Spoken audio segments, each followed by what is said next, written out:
हरे कृष्णा। शील प्रभुपाद की जय। आशा करती हूँ आप सब बहुत अच्छे होंगे। मेरा वीडियो अपलोडिंग बहुत कम हुआ इन दिनों। इसका कारण है कि मैं गई थी तिरुपति बालाजी। वहाँ शूट तो किया है पर अपलोड कर नहीं पाई, समय नहीं मिला बिल्कुल भी। और अब धीरे धीरे अपलोड करूँगी। तो आज मैं आपको जो बता रही हूँ जिसके बारे में, वो तीर्थ है आकाशगंगा, जो तिरुमला पे है।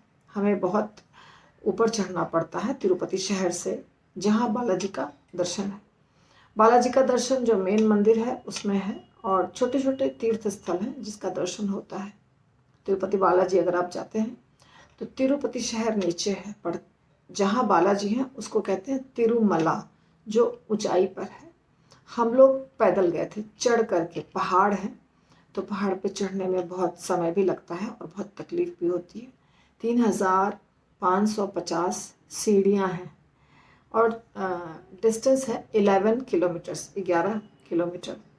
तो भगवान की कृपा से, राधा रानी की कृपा से बहुत अच्छी यात्रा हो गई हमारी। इसके बाद बालाजी का दर्शन करने के बाद वहाँ और छोटे छोटे दर्शन हैं ऊपर में, जो छोटे छोटे यानी कम महत्वपूर्ण नहीं है, लेकिन छोटे यानी बहुत जल्दी हो जाता है वो दर्शन। और नीचे शहर में भी कुछ दर्शन है। तो हमने किया है वीडियो शूट, और जैसे जैसे मैं कर पाऊंगी वैसे अपलोड करूंगी, आप देखते रहिएगा। तो एक है वहाँ तीर्थ जिसका नाम है आकाशगंगा, बहुत महत्वपूर्ण है। इसके बारे में एक प्रचलित कथा है। पहले तो ये जानना है हमें कि आकाशगंगा कैसे प्रकट हुई। तो आकाशगंगा कहते हैं कि इसका वर्णन वेदों में भी है, और ये प्रकट हुई हैं भगवान के चरण कमल से। तो वहाँ भगवान रहते हैं वेंकटेश्वर तिरुपति बालाजी। 5 वीडियो मैंने अपलोड पहले ही कर दिया था उनके कथा के बारे में। जो उनकी कथा है, बहुत बहुत सुंदर कथा, तो उसका मैंने वीडियो अपलोड कर दिया था। अब वेंकटेश्वर स्वामी के सारे जो मंदिर हैं तिरुपति में, वहाँ भी वेंकटेश्वर भगवान की ही अलग अलग लीलाएं हुई हैं और उनके मंदिर हैं, ऊपर तो है ही।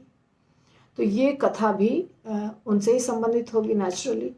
तो आकाशगंगा के बारे में कहा जाता है कि वो भगवान के चरण कमल से उत्पन्न हुई है, भगवान वेंकटेश्वर के चरण कमल से।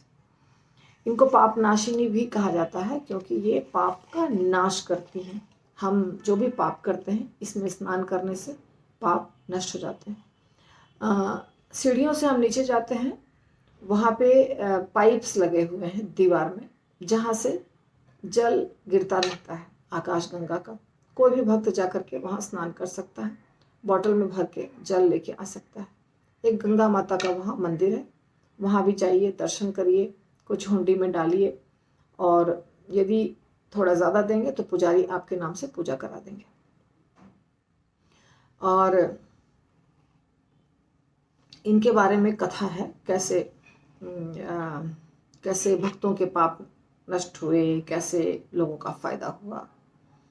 और एक और बात, भगवान को जो अभिषेक कराया जाता है रोज़, तो वहाँ हमें बताया लोकल लोगों ने कि यहाँ आज भी सुबह एकदम अर्ली मॉर्निंग 2:30-3 बजे के करीब कुछ लोग आते हैं मेन मंदिर से, और मटके, कलश जो होता है उसमें भर भर के 5 मटके जल लेकर जाते हैं। उसी से बालाजी का स्नान होता है, अभिषेक जिसको हम कहते हैं। आज भी उसी जल से स्नान होता है। तो बहुत पवित्र जल है।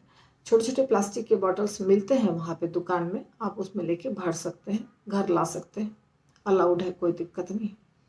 घर ला करके अपने बच्चों के, पति के, सबके सिर पे आप छिड़क सकते हैं।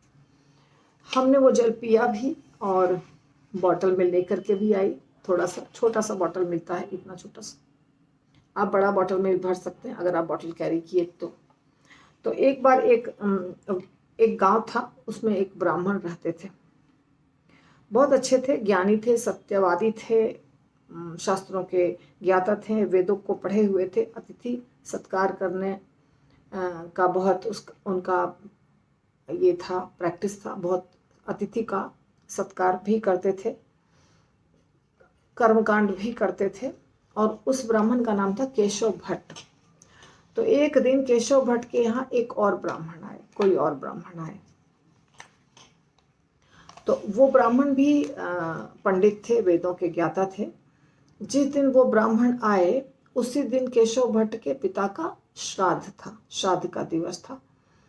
इसलिए ब्राह्मण ने केशव भट्ट ने क्या किया, सोचा कि ये भी इतने अच्छे ब्राह्मण हैं, मेरे पिता का श्राद्ध है तो इन्हीं से श्राद्ध कर्म करवा लेते हैं। तो उन्होंने उसी ब्राह्मण से श्राद्ध कर्म करवाया, जो अजनबी ब्राह्मण थे, जो आए थे कहीं से। उनके बारे में केशव भट्ट कुछ भी जानते नहीं थे। जब हो गया श्राद्ध कर्म, उसके बाद केशव भट्ट का शरीर ना बिल्कुल विकृत होने लगा, खराब होने लगा, शेप उसका बिगड़ गया और धीरे धीरे उनका मुख जो है वो गधे के समान हो गया, गधे के जैसा मुख हो गया। बहुत दुखी हुए केशव भट्ट कि ये क्या हो गया।